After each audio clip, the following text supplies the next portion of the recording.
So the first poem I'm going to read is called What You Call Home.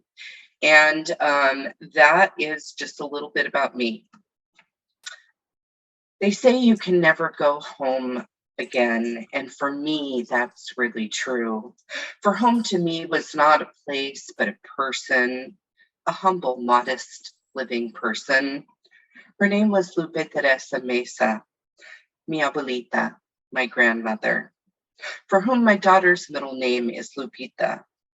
The woman who prayed the rosary and walked everywhere, who taught ESL and volunteered at church and library. She said she was the richest woman in the world and meant it. Not rich in things. As a widow who raised her children and orphan nephews, a 3-bedroom, 2-bath house in Panorama City, perfect for a family of 14. A house full of happy noises, the sound of guitars and song and poetry read, a crowd of people bursting out of every room, all busy following their passions. Heated political debates in the living room, cooking and laughter in the next, all orbiting the spell of this tiny center of our universe. She kept me from floating into nothingness. She tethered me to earth. I thought her strong and solid and permanent. Had I known how tenuous it was, I would have skipped work for one more chance to sit at her kitchen table, her altar of magic, where a cup of tea and stories of the family and folklore would transport me in a magic carpet ride. I cling to any trace of her like rose-scented lotion. I hold her rosary, the one with the tiny magnified picture of Nuestra Senora for whom she was named. And now I grasp at any detail, like the sound of her laugh, to will back the feel of her hands clasping mine. I close my eyes and I smell hibiscus flowers and taste their nectar. Imagine the cactus that climbed the stucco and the hummingbirds that nested there, the giant oak tree I used to climb and the flock of parrots that roosted there, and the lone cockatoo who would rather be a parrot than be alone. How they would circle at dusk and settle in the tree and make a ruckus. The neighbors weren't fans, but she loved them, so I did too. I remember how they fell instantly silent when the sun was gone, like the flick of a light switch. And now that switch has darkened the window and obscured my view from the person for whom I once called home. And this next piece is what it's like to live with a dissociative disorder. It's called Instructions to Insulate from Moonlight. Wear malachite, drink hawthorn berries, prepare for the next cycle and the infinite loop, and remember to breathe when the sun starts to fade and paints clouds from below while anxiety grows into a flower named dread. Snapping photos to steal light, which I hide in my pocket to later conjure safety, but land eludes me, and I began pacing in a rhythm. This is the dance of my culture. This is the dance of my youth, while my feet lift off the ground. And so I float and spin with no handhold in sight, no means to make it stop until I'm swept up in the current.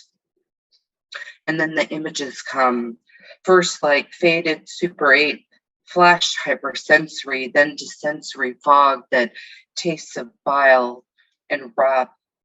And it slowly slows the nauseating, spinning, rapid flipping, familiar state of dissociation, a familiar task that evade me like opening doors, and so I wait before them until memory returns.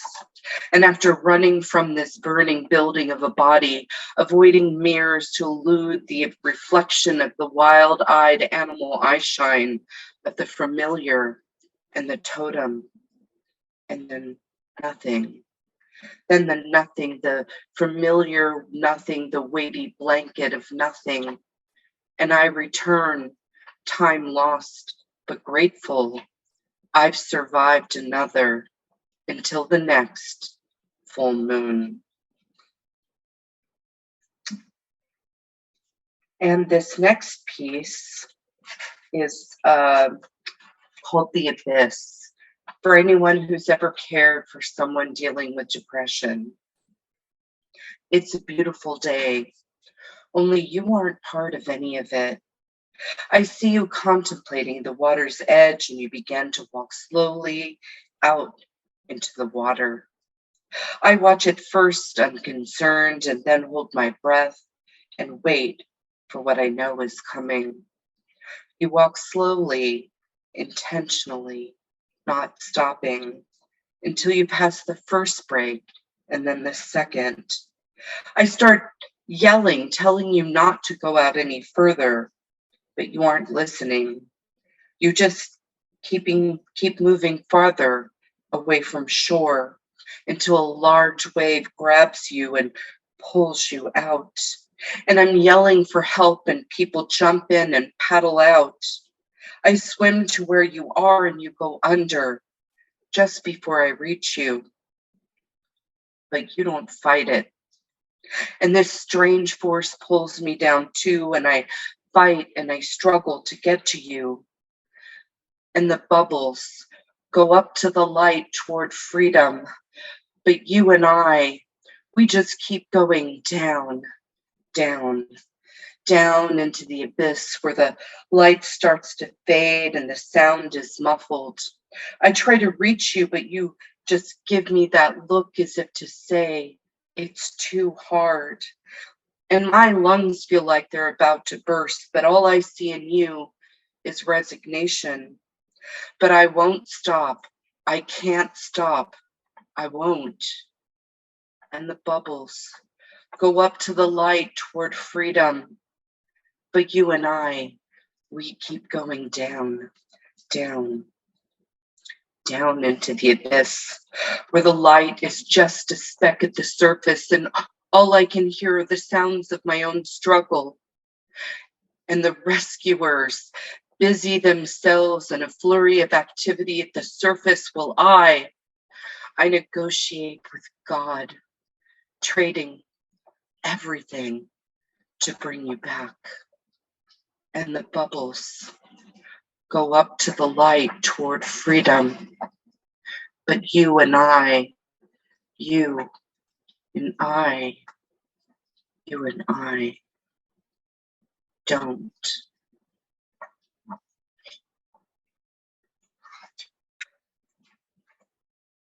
And because I don't want to leave you there, this next piece is called Voices of My Ancestors. It's a casual conversation between the hummingbird and I, the cheerful scolding I enjoy. Oh, the crow has his opinions, and I give full audience to his complaints. The crow, my fellow traveler, the turkey vulture, my guide, the parrot, my grandmother, the oak trees, my roots, anchored deeply into golden hills. These living phoenixes are cleansed by the sun to protect me from night. We talk all day and night, the voices of my ancestors, talking and singing, cooking and creating. My Grandma Lupe stirs the pot. She holds my hand and stirs and hums. The smell of lemon tea, the sound of slippers shuffling are to me the sound of safety. And I found entry in the in-between space, this space of invisibility where I'm not alone, an astral traveler here, welcome resident. Outside the busyness of business, I convene with the dead. To see them, you must slow down, step off, let go. Here you have to listen. Here there is no status quo. Death is a beautiful equalizer of a Venn diagram of then and now. Here green paper means nothing. Back in the eternal, I'm the conduit. And if you want to find home, find your ancestors, look into my eyes and ask your question. This next piece is another piece about dissociation and what the experience feels like. It's called Into the Fog. This place I know where humanity is left behind. The body cannot live here. Here there's only being, and some call it Zen, just breathing in and out. Breathing here takes practice for those new here. This is where I call home, where I've lived longer than anywhere else. The deeper I go in, the safer it feels.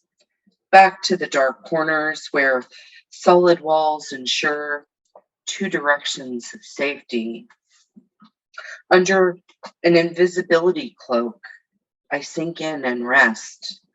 I breathe in and out, lenses fogged and gray, the velvet air of nothingness, effortless and floating.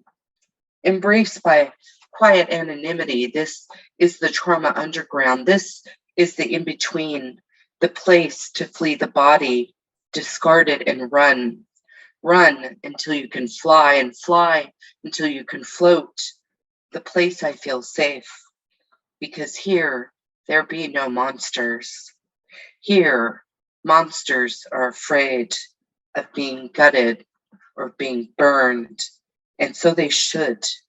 This lawless place of survivors has very lenient courts. When the fuse of years explodes fire and shrapnel, the vigilantes know every road, every turn. We run scenarios and make plans. This next piece is called When Bravery Crumbles. Exposing something amorphous of the oyster or clam, woven delicate thread snaking into softness, holding, furiously holding, tenuously holding, desperately holding. Then the tiny pings off the rupture of each string, broken harp strings, one by one, they snap. The tinny squeals, cattle prods, the nerves, the core.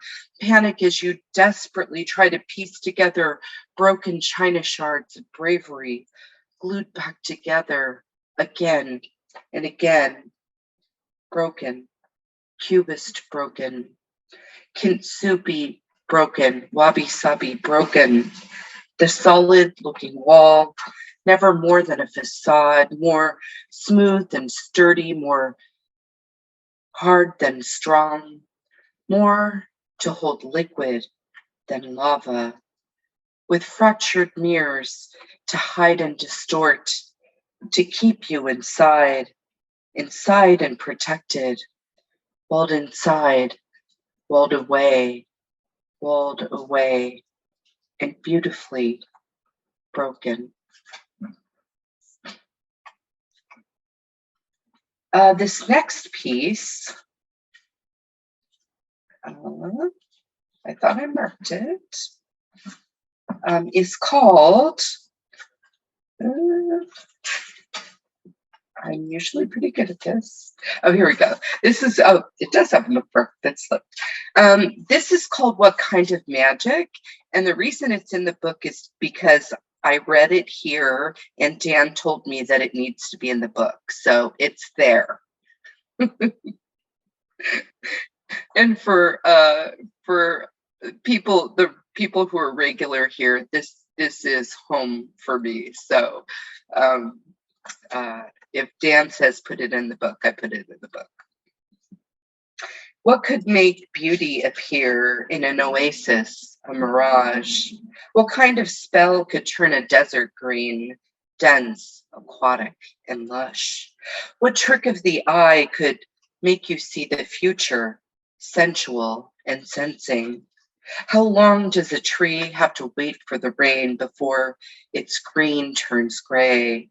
And if a heart is full of a different love, does it struggle with the beat? And what if we chase hunger but are dying of thirst while a river at our feet? Could hunger be a language primal? A baby cries, a hunter yells, and we feed until our stomachs are full. But our hearts and souls echo the loneliness and emptiness of a forgotten and desolate place, of loose gravel and unsteady footing, of the winds of disorientation, of the fragility of being lost, of the knowing that no one is searching, or maybe one tiny light with no promise or certainty, just company of an unmapped journey. Just, I see you. Do you see me? What if we just agreed to walk a while and talk a while, fellow travelers on this short road? And if one had the need, could take another trail, a trail to feast until satiated, and return to this road, ready to drink. And I have a few more poems. You got 2 minutes. 2 minutes. Okay. Then I have one poem that I will end with. And this is called, I have to look at the page. Somehow I lost my little thing. Here we go, page 67. And this poem is in here because Britt told me he liked it. This is called The Sacred In Between. There are certain things we hold in the spaces in between us, the warm energy that passes back and forth like a circuit, a flow, embraces us in our sacred circle of love and heat, eternal bonds, stronger than gravity. We are unrestrained. We are the mysteries of the universe, of the divine. And I seek only the tiny truths, the slow unwrapping of trust, the cemented bondings of love as a verb, and the quiet knowledge that we have eternity to feed this flame. Thank you. Oh, that's wonderful. I have a favor to ask you. Yes. Well, the favor is that you, at the beginning, you gave us a nice introduction, but I'd like to hear one more poem. Oh, okay. That's my favor. I love it. Okay. Read. This is one of my signature poems too, and it is on page 79. You think I would remember that? I don't. This is a really old poem, and for me, it's a very comforting and soothing poem. It's called Solitude. I find comfort in solitude. It's misunderstood and often mistaken for loneliness. It's not the same. Loneliness is a vacant crater. Solitude is different. Quiet conversation with yourself, being alone but not feeling alone. Comfortable quiet, where the outspoken word is unwelcome and would shatter the calm stillness. Quiet as its own language, one understood only by the speaker listener as one and the same, one's own true first language.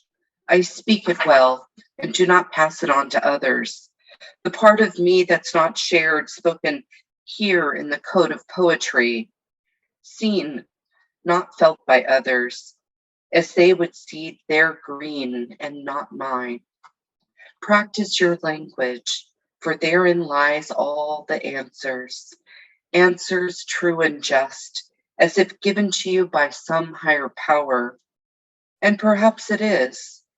Quiet conversations with you and your God. Some call it conscience, others inner self. Call it what you like. I have my own name, and I keep it to myself. Thank you.